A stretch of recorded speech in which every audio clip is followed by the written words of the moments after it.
Insensibility by Wilfred Owen, 1893 to 1918. Happy are men who yet before they are killed can let their veins run cold, whom no compassion fleers or makes their feet sore on the alleys cobbled with their brothers. The front line withers, but they are troops who fade, not flowers.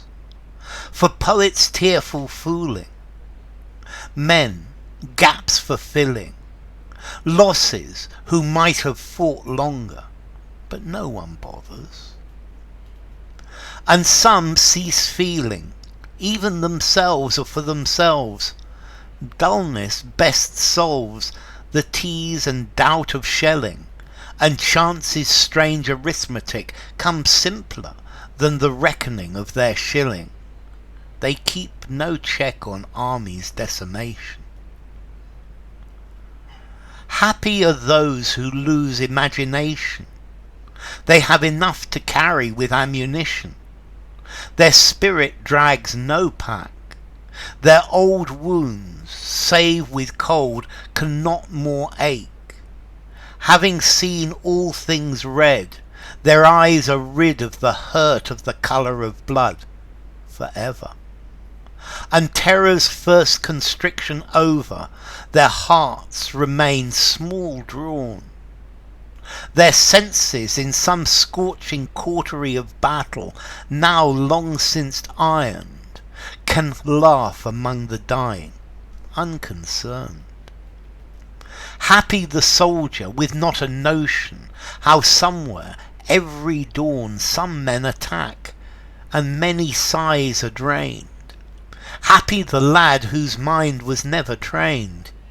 His days are worth forgetting more than not. He sings along the march, which we march taciturn because of dusk, the long, forlorn, relentless trend from larger day to huger night.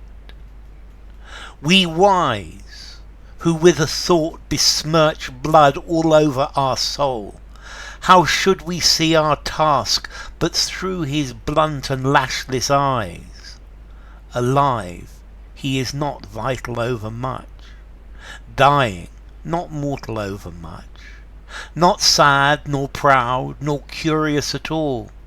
He cannot tell old man's placidity from his.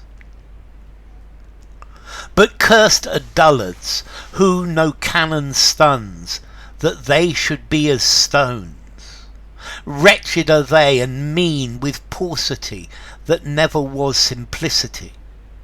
By choice they made themselves immune to pity and whatever moans in man, before the last sea and the hapless stars. Whoever mourns when many leave these shores, whatever shares the eternal reciprocity of tears. Okay, this is a poem, Insensibility, by Wilfred Owen. It's talking about how the war is dehumanizing people. It's talking about the trauma that people feel, and it's criticizing the different sections of society, and criticizing the people who make the decisions, the generals and the politicians. And he does all this from the point of view of a soldier on the front line, and this is how he is criticizing them. He's talking about the post-traumatic stress, or the mental damage that this war is causing. The unprecedented brutality is having a very strong psychological impact on people, and this is against, is a poem against the system, against the glory of war. He criticizes the glorification of war by poets, and he's talking about the fact that people become totally insensitive. They lose their ability to fear. They become completely desensitized, because that's it. And then it also criticizes the people at home who are ignorant of the suffering of the soldiers, and this shows the horrible impact, the horrible psychological impact on the people who fight. And then it condemns the futility of this crazy war, where all of the soldiers are just cogs in the machine. They're just part of the machinery, and the men and the soldiers, they mean nothing to the army. They mean nothing to the people who fight. That the men are irrelevant. Happy are men who yet before they are killed can let their veins run cold. So this is saying that if you're a soldier and you can stop feeling, you can lose all compassion, then you will suffer less. You will suffer much less before you are killed on the battlefield. And here it's clear that he considers that everybody on the battlefield, or everybody in the war, they consider that they're already dead, and the only way to make things a bit better is to have no compassion for the people who have died, not to feel anything. Whom no compassion fleers, or makes their feet sore on the alleys cobbled with their brothers. So this is the idea that these people the good soldiers feel no compassion, and this is the compassion that should be felt by the leaders, by the generals, by the army, and they have become completely insensitized. The soldiers are completely insensitized. No compassion fleers, no compassion stares at them, makes them react, and no compassion makes their feet sore, makes them feel bad on the alleys, on the road, cobbled with their brothers. So here I have the idea of cobbles as in cobblestones, and the path that they are following is a road which is covered with the dead bodies of their brothers, of their compatriots, and they are going forward seeing people dying and people dying. But the best way to deal with this, if you can, is to lose all compassion. And compassion is humanity, so they are losing their humanity. The front line withers. So to wither is to dry up and die. So the men of the front line are getting killed. But they are troops who fade, not flowers. For poets tearful fooling. But the point is, the front line is withering. A flower withers if you don't give it water, or after a time a flower withers and dies. But these are real people who are fading. These aren't flowers. And these people are here because of the poets' tearful fooling. The poets were telling them that it was glorious to go to war, that they would be heroes. The poetry of going to war, of how wonderful and heroic you would be. Men, gaps for filling. So the fact that someone's been killed, well, this is just a gap to be filled. It's not a man. Losses, who might have fought longer. People who've been lost, people who've been killed, who could have fought more time. But no one bothers. So they're all dead. Even the living are dead. The living aren't real people, and no one bothers. The the general, the armies don't care. The people at home don't care. Nobody cares, and even the soldiers themselves have no compassion, because if the generals and the people who order them have no compassion for them, why should they have compassion as well, the soldiers? And some cease feeling, even themselves or for themselves, and some people, they stop feeling anything. They stop feeling they stop feeling compassion. They stop even feeling for themselves. They stop feeling compassion for other people, or even compassion for themselves. Dullness best solves the tease and doubt of shilling. So if you can get to the point where the shilling is boring, it's gone on for so long that it just becomes something boring that you ignore, that's a really good solution. Because the tease and doubt, if you worry about each shell that comes down, you will go crazy. Yeah, is this shell going to kill me? Is this one going to kill me? And if you're in a state like that, am I going to die permanently? Then you will go crazy. This is a cause of post-traumatic stress. But for many of these people, they've been shelled so often for so much time that it just becomes something boring and commonplace. And chance's strange arithmetic comes simpler than their reckoning of their shilling. And working out their chances of getting killed by a shell or by the luck of war is easier than thinking about the shilling. The shilling is the king's shilling, and when people enlisted, when people joined up, they received the king's shilling, the shilling of the king, and this is talking about enlisting in the army. And this shilling is the symbol of becoming a soldier. It's is the symbol of enlistment, and it's easier to work out that their chances of dying, rather than working out why did I take this king's shilling, why did I join up.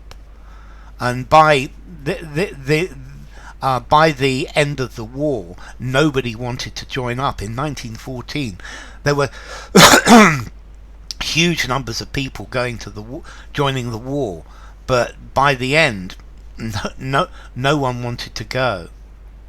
They keep no check on armies' decimation, so there's nothing to stop the killing. I think they know no reason why this is happening. Happy are those who lose imagination. So if you lose your imagination as a frontline soldier, that's a really good thing. So each of these, you're losing your humanity in each way, and in this way you're happy if you lose your imagination, because imagination represents hope. It represents the possibilities. It represents the freedom to imagine. But if you imagine, then you keep imagining how you're going to die, because you're certain you're going to die. So if you have no imagination, you're not going to spend it thinking about how you're going to die. They have enough to carry with ammunition. So the soldiers are already carrying a huge amount. Their spirit drags no pack. So here he's talking about the weight of imagination, because a pack, the soldiers are carrying a heavy pack physically, but if you're imagining, that is another heavy thing to carry, because you're always imagining your death. They're old wounds, save with cold cannot more ache. So they're not thinking about the situations where they were wounded or hurt before, and only when it's very cold will their old wounds ache. But this is just a physical ache, and this is what he's talking about is the mental problem of worrying, always worrying. Having seen all things red, their eyes are rid of the hurt of the colour of blood forever. So these people, they've seen so much blood, they've seen so many people killed, that they've become immune to it. They don't think about it. They become totally insensitized and dehumanized, because if you see people being killed again and again and again, then you lose your sensitivity. And terror's first constriction over, their hearts remain small drawn. So once they've had their first experience of the war, and their heart has become very small, then their hearts remain small and drawn. Their hearts remain small. They can't open their hearts and feel compassion. They've become insensitive. They become dehumanized. Their senses in some scorching cautery of battle, now long since ironed, can laugh among the dying unconcerned. So their senses have been cauterized, have been burned, so that they cannot feel any more. So to cauterize, normally they put a red hot iron on a wound to stop it bleeding, and their senses have been cauterized to the point where they can laugh in the middle of a battle where people are dying everywhere, and it's normal to laugh. It's not a problem. Happy the soldier home, with not a notion how somewhere every dawn some men attack. So happy are the soldiers who are at home, the ones who are still coming to the war, the ones who've just joined up, even though these are getting fewer and fewer, and they don't know what this war is like. They don't know what it's like to see that every dawn somewhere people attack, and many sighs are drained. Okay, this many sighs are drained. So the soldiers are sighing. They're almost inviting death. They want to die. So they sigh because the situation is so bad, but their sighs are drained. They're eliminated because the person is killed. Happy the lad whose mind was never trained.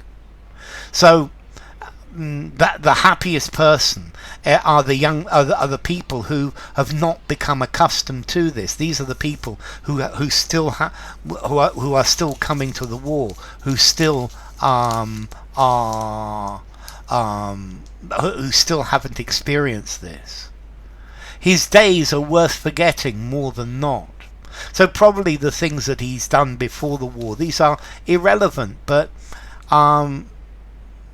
they're not important. He sings along the march. So these new soldiers, they sing as they go. They're singing on their way to war because they're happy to be the heroes going to war, which we march taciturn because of dusk. But we, the frontline soldiers, the people who actually know what this is like, we are silent as we march because of the fact that death is everywhere. The long, forlorn, relentless trend from larger day to huger night. So they're taciturn because there is no hope for them. The frontline soldiers are quiet because the days are long, and the only solution to this is the even bigger, the night of death, where death will come. So they have no future. They have horrible days, and then the only thing that is at the end of that road is night, is huger night that will eat or destroy everything. Be wise wise, who with a thought besmirch blood over all our soul, how should we see our task but through his blunt and lashless eyes? Now we're seeing the war from the point of view of somebody who's dead, somebody who has actually been killed, and these are the people who really know what the war is about. These are the dead. There is blood all over our soul. There is blood.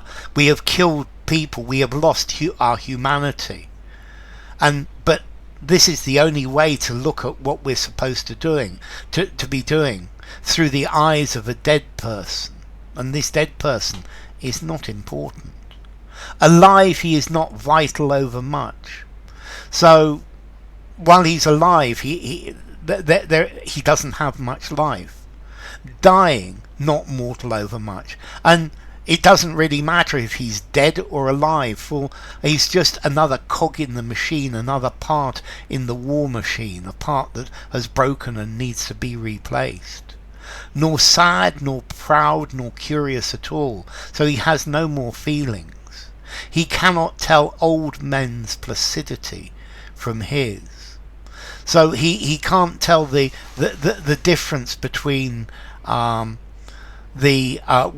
the old men who are directing this war feel and his own.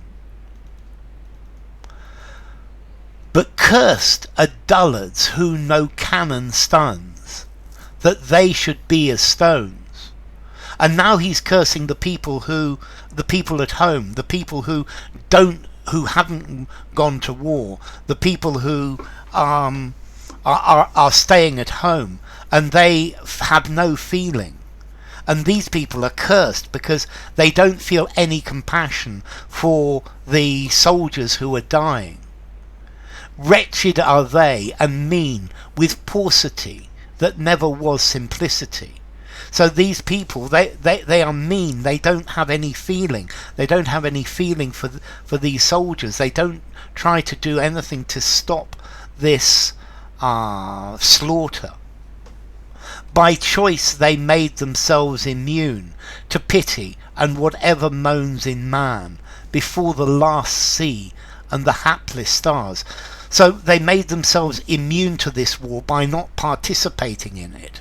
They are immune to to feel pity for the people fighting and dying, for the suffering, for the dehumanizing effects, and they are immune to the suffering that's going on, and they don't do anything to stop it. They don't do anything to change the situation, and therefore they are complicit in this. Whatever mourns when many leave these shores. So I think this is saying that when many people go, many soldiers go to the battle, nobody mourns. Whatever shares the eternal reciprocity of tears. So they don't feel for these people. They don't shed tears for the tears for the suffering of the soldiers who are in the battle. So, a very critical poem by Wilfred Owen. Insensibility by Wilfred Owen.